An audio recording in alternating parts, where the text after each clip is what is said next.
Why, hello there, ladies and gentlemen. Yeah, what you're seeing here does not deceive you, and indeed, I now have what is essentially, I guess you could say, the official best in slot, well, almost, I'd actually say, best in slot prayer gear for me, save for, I guess, either having, well, I'll say two things. Yeah, the Vernic Defender, that just costs a whole fuck ton of money, well, roughly 60 mil, which is the cheapest it's been, so that gives you an indication how much it bloody costs. And the Feral Kit, which doesn't require any quest of sorts, that could be problematic for the Nightmare Zone, you know, and it gives you just a boost in stats in general. So, oh, actually, no, I would say 3, yeah, but that costs a mega ton of money, you know, imagine Blade of Silder, Inquisitor's Mace, or the Grazi Rapier that I once had, for a very short time indeed. So actually, no, can't make that 3. So the reason why I wouldn't want Torture is because I lose 3 prayer, albeit with how much I've got, 39 I believe, you know, that 3 doesn't really matter that much and it could give me a decent boost. Let's see what else here. Yeah, that can't really go to the Elite because maybe I could if none of the quests were problematic, and I don't know for certain though if I could without fucking up Nightmare Zone too much.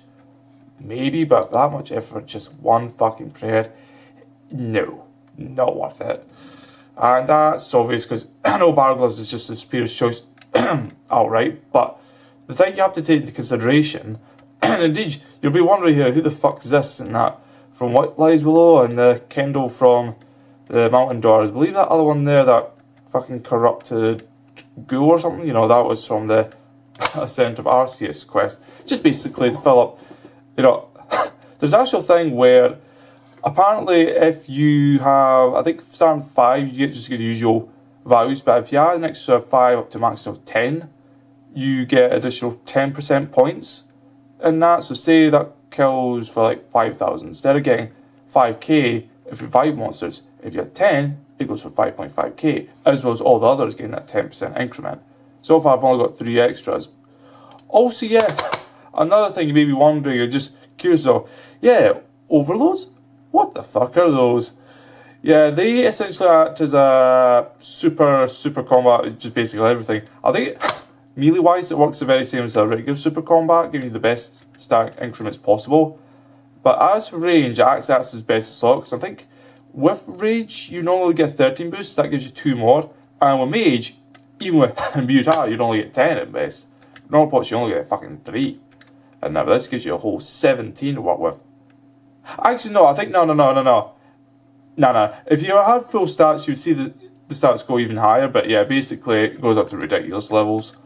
And that, believe me, it is some crazy shit. Indeed.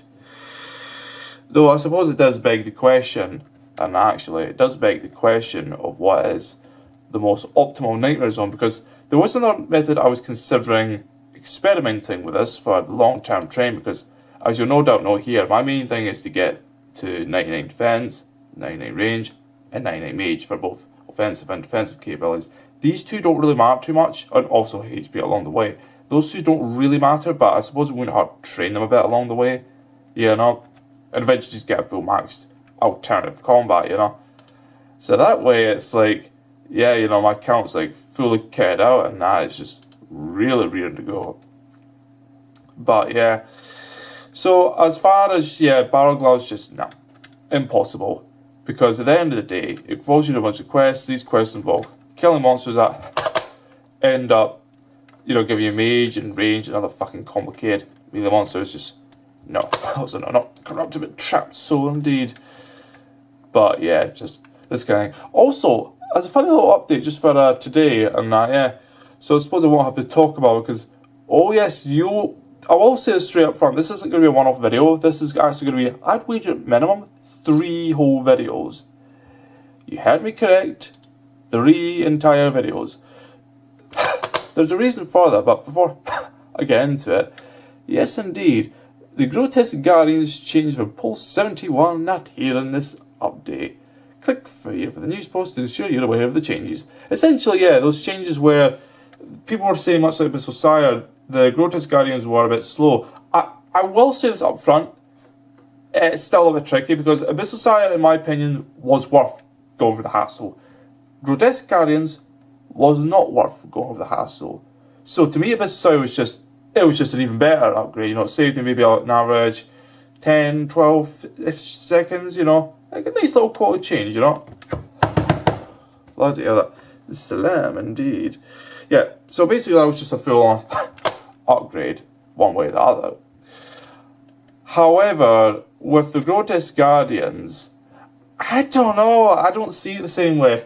And that, you know, I truly don't, because I feel like at the end of the day, you're not getting as much out of it. You know, like, I would have loved it. Say if they had provided additional and saying, would you be happy with us, say, nerfing the gargoyles, you know, in exchange for buffing the boss, and just say give, you know, 1 or 3%, either 5% nerf for gargoyles in exchange for 10% buff for the boss, you know, then say a bit more moderate, 10% for, say, maybe an 18-20%, or a good 20% for a nice 30% plus boost to the boss. So that way, it basically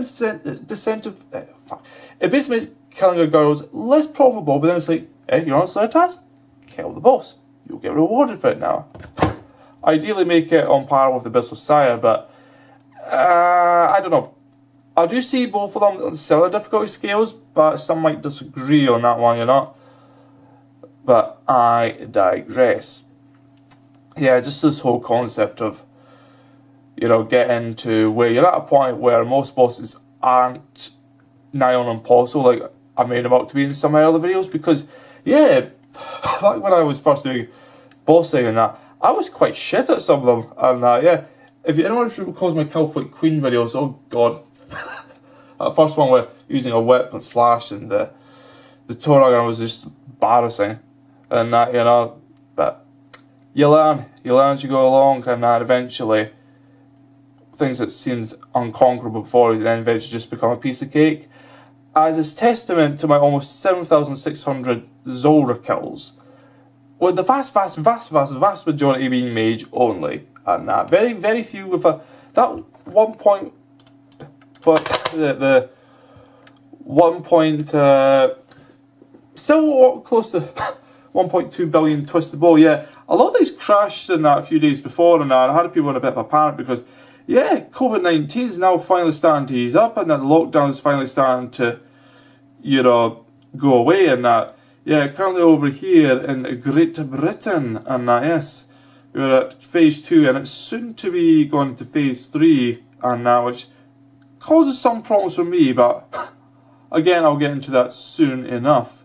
And yes, so essentially, what we're currently facing here is it's a bit of a complicated point. I know that other countries such as America and especially Brazil and that, they've both fucked it up spectacularly to the point where, well, I don't know if the tourism business will be ever so keen to go back there anytime soon, you know. It's I don't know, like, some places will get back to normal, but I think the tourism's permanently fucked, if you ask me, you know, just, but that's real life stuff, you know, real life stuff aside.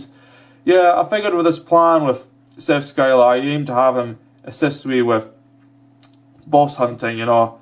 There's 7 pets I would love to have, you know, King Black Dragon, Calfight Queen, Corporal Beast, Scorpia, and 3 of the 4 Goblins dungeon, you know, that being Kriada, Crocus of Grada. As Zelyana, I just find to be so easy on its own solo, there's no need to have an out there, but actually, obviously having out there would make it more problematic, not less problematic. Yeah, not so definitely that is a no-go, and that. So, as far as what I'll be doing for the rest of this, well, I figured that certainly with this, how would you say, I don't know what would be a fitting title, but probably something along the lines of Seth Scylla and the long game plan, because that's essentially what it is, and that, you know, this is going to be something I'll be doing for weeks, but I say, fucking hell, weeks, no, months at the very least. If not possibly extended over the course of 2 years, depending on how often I play, you know. I mean, given the fact that, you know, I'm going to be in a bit of an unusual predicament, which I may as well explain now just to try and get out of the way, and that. So, essentially, I've managed to keep up pretty good progress as far as real life is concerned, and that, having worked, I guess you could say, part-time for the past, couple years, and that.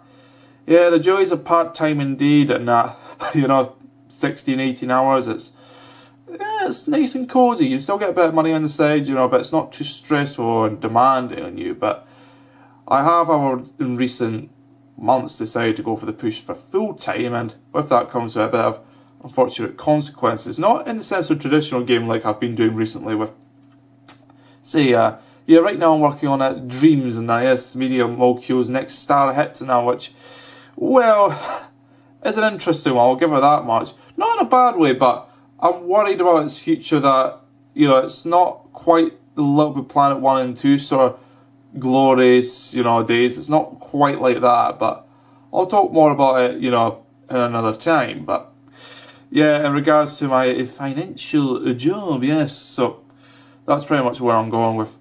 I suppose there's some of our real life updates were, but essentially, that is the plan of going full time, working 40 plus hours every week. And essentially with that comes far less time for RPGs and the like, just not be able to commit to that same amount of time. And though it's fine, the second player, you just pick up and drop off. I've always been conscious of the fact, like, I've had this system where, essentially, what I've done here is every time I went on a bond or a membership, I pretty much went in, you go on full efficiency, when that membership starts, you make the most out of it. How the fuck am I meant to do that when I'm going to be working Monday and Friday and that for multiple hours, and essentially, not going to be able to make things work and all, I don't know, it's tricky. Not as simple as you might think, and I suppose it's that part of growing up and realising, you got to discipline yourself in these matters. And, well, as I say, I've had my fun, before, before I was employed, and same with the part-time, I was lucky, having, this is a conscious decision I'm making, but I just figured, well, I've had my time, now it's really laid back, so the most I could expect is maybe just tiny bit of playing on the side, each, each day and that, and yeah, maybe in Saturdays, Sundays I could get a good bit in, but nah, it'll be with Seth Scylla for the vast majority of it, because here this is just relatively chill, because all I'm doing is essentially, I'm just chilling out here, interacting every few minutes, and just letting them train, combat experience.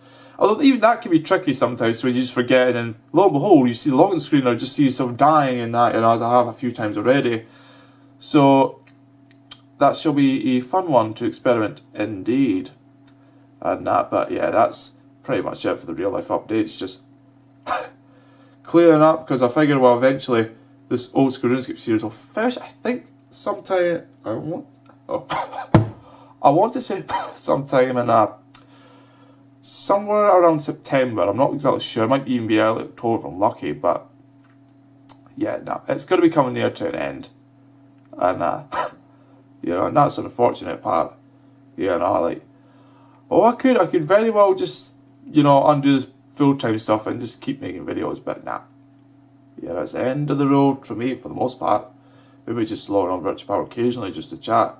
Oh, I say chat, but what I really mean is just for fucking Factionscape, bang stank, because, you can't really do much with a prime muted character, and I can only fucking hope, say, given the 3 or 4 years gap, so say 4 years in that, maybe when it gets September 2021, maybe it might fit in that gap where I've learnt my lesson, it's been long enough they'll give me a second chance, but I fucking doubt that. That stuff was probably offered for those, back in the early 2010s, and not for those, near the time, but I digress. So, anyhow, with that out of the way and this long video series having properly begun, I may as well go over, because I've got a bunch of stuff I want to show off, especially some in the second part where it's going to be quite long. I'll say that much. Quite long indeed, so without further ado, yes, let's get right into it. So, going where I left off.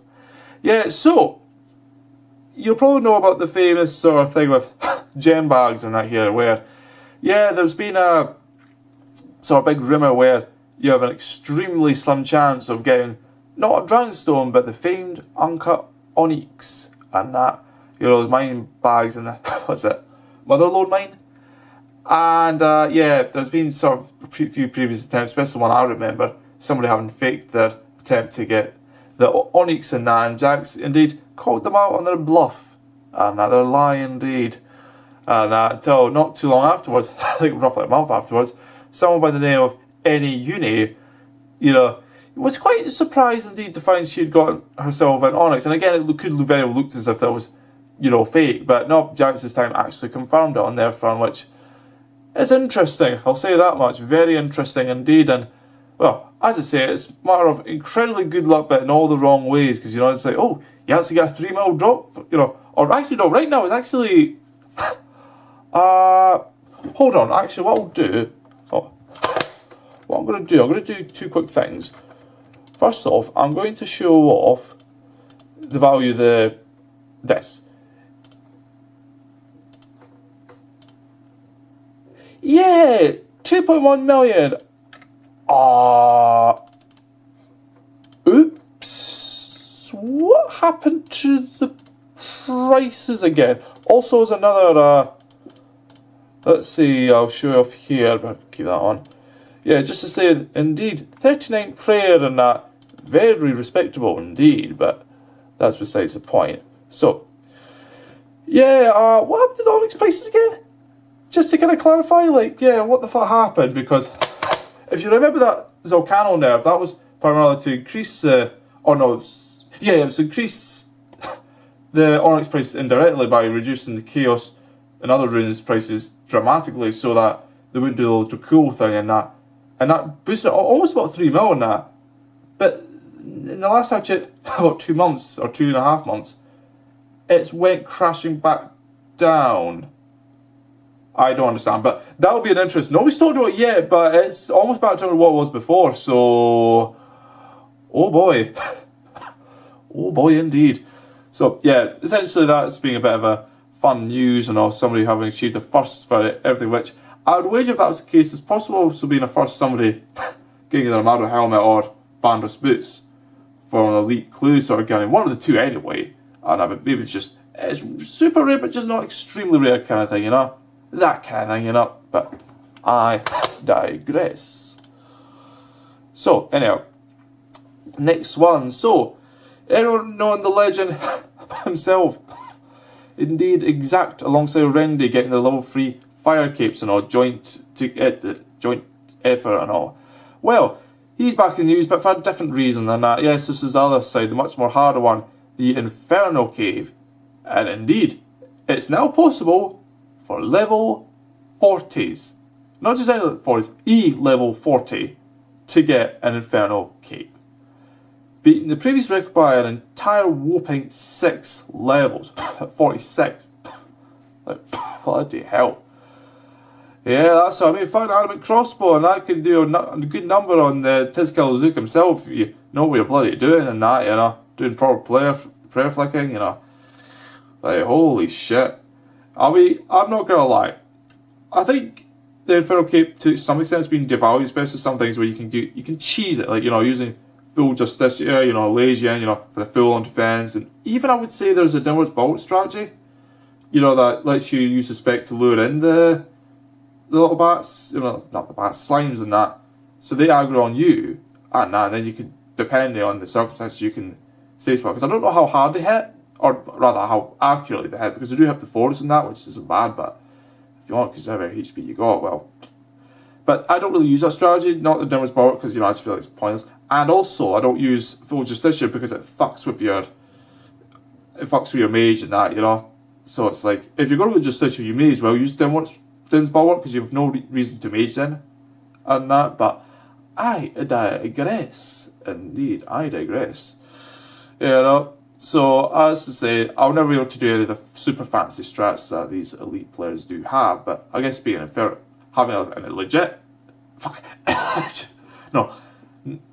To have the whole thing where you actually earn your Inferno Cape, that is a challenge with itself and that. I mean, I'll fucking know about challenging that when you see the next sort of clip that I've planned for the next part of this mini series anyhow, but more on that later. So, alright, so here's a fun one. Here is a fucking fun one. Bloody hell, where do I even start with this? So, let's see here. Revenant Cave Farming. Yep, oh boy, this is a concerning topic indeed, and it shows some worrying trends on Jagex's front recently in regards to how they handle, not botting, though that kind of goes inside of it, but rather how they're reluctant to really tackle the numbers are not good, if you know what I mean, the bad apples in our community. Oh, that goes for all kinds. You've seen the fucking realm of terrors, you know, the extremely toxic ones. You've seen bots that, you know, they're way high up and that. It should have been fun banned. And yeah, you can see gold farmers and that. Yeah, I mean, this is the thing in that, indeed, not just Venezuelan farmers, but Egyptian ones as well, and that they've been getting on action too. But the thing with Revenant Caves, what's been so attractive, I wonder if our dear now ex-mod friend Jed knew anything about this, you know? Like, I've speculated, you know, think about it. Think about that time, back before January 2015, before there was no Zora. You had Gore's Dungeon, you had your big uniques, but you had crap loot tail otherwise. You had Celtic Queen that was buffed at that point, and the Jagex, if you wanted, not really great unique, but steady money, you know, that kind of, that was decent, you know, fair, and that. And, you know, just all that kind of stuff. There was no Vorkup, certainly was no Zora, until our dear friend Mod Reach came to the scene, and he just offered this, you know, like this cool raving idea of, oh, how about, you know, we put this boss in that has some nice uniques, some of which are overpowered, like Toxic Blowpipe, and I would say to a lesser extent the Serpentine Helmet, the Toxic, you know, Staff of the Dead, and Trident, you know, Swamp and all. How about we introduce those, but we introduce a really fucking big drop table, like, I don't know how that got past that. I have to imagine there would be some creative, like, oh, this boss is actually really fucking hard, like, almost nobody's going to be able to do it. You know, surely, nah. I wonder if he designed that in such a way that it was hard, but, you know, not like, it's hard until it's easy, and it's really fucking easy, as I've done myself, you know. But imagine that, say from a bottom perspective, like, you've designed the boss, you probably know how it works, and that, and it's just, I wondered, you know, very few people talk about that angle, but I just sincerely wondered about the effects, about the whole thing, and just, you know, could anyone have predicted? And that, you know, this would be a botting / real world training haven. Like, not so much the real world training, that's just because anything that's makes a good bit of money without too much effort, they're going to do. And Zora just happens to fit the bracket, you know. Like, the questing limit doesn't really do it, you know. That doesn't pull back, and certainly not those, I mean, like, oh, okay, it's just a red line master quest. What about, you know, Vorkaf? He requires multiple, like, Grandmaster quests, you know, and not just that, but also, you know, Zalcano, you know, requires, like, other quests and that as well. Well, sorry to burst your bubble, but that doesn't hold off real traders. Botters, maybe most of them, yeah, but real traders, nah. They're the real, like, they will fucking claw for any kind of money, you know, that's what you got to understand. Unlike with the, say, the upper management executives who sit in their cushy kind of corporate offices and that, no, these people will fucking fight for their money, you know, blood in hand and all. So it's nobody wonder, when we get back to the Revenant Caves, the farming is at an all-time high, which features, some of which include real-world trading regimes, you know, proper, like, full-on, you know, fully organised kind of, yeah, I don't want to say underground, like, professional crime and all, but, well, I wouldn't be surprised, but other than that, you know, there's also protection rackets, yes, rackets. To give a brief sort of understanding of this, it's not a case of, oh, you know, you will get protection with this. It's sometimes that's the thing of the opposite. It's like, if you don't pay up for protection, you will be attacked. So it's more like they cause the problem, they create the solution. Say, you want to stop attacking? Yes, simple, just hand over some dosh and we'll leave you alone. for a time. So they indirectly get some of the cash that way, you know? And that's how they feel. But imagine that across dozens of worlds. Like, it used to be just skill total worlds, only a few worlds. But since this is right up to the point, I think almost half the worlds have these kind of protection rackets going on and that, you know, it's getting really bad with that. You know, especially with the Venezuelan mafia-esque clans and that, where they will actually, they've got us interesting strategy with the rest just the bare minimum, that's sufficient. So, enough so that they're doing alright DPS, but if you kill them, you get almost fuck all, and that pretty much. And that, you know, and they don't do the whole, or they'll do a forfeit them, that's semi-expensive, so at least if you not pay either, if you smite them, you'll get some value. No, they don't even do that, because they know that people smite them anyway. And that, you know. And yeah, just this whole strategy of rag wars. Like, who the fuck thought ragging was, like, you thought with the peaking, you know, ragging like crystal ball and all, you know, just this idea of using a crystal ball just to piss off PKers and that. And then suddenly you get actual rag wars where you get these people, I don't know what they wear and that, something like Toxic Staff of the Dead, they use other gear and that, where the goal is just to piss you off, waste your time and that. And they will do it for hours upon hours upon hours. You know, they have a fucking sheer dedication, the likes of which I would say few will even match, not even Realm of Terror, like, you know, because at the end of the day and that, you know, it's more about an act of domination, essentially. And just to say that we own this, you know, and you will not back us out of this, you know. And few have that sort of striving, sort of determination as those who essentially fight for that money, you know. Indeed, blood in hand and all. But, as I say, you know, it's just a bloody messy business at the moment, you know.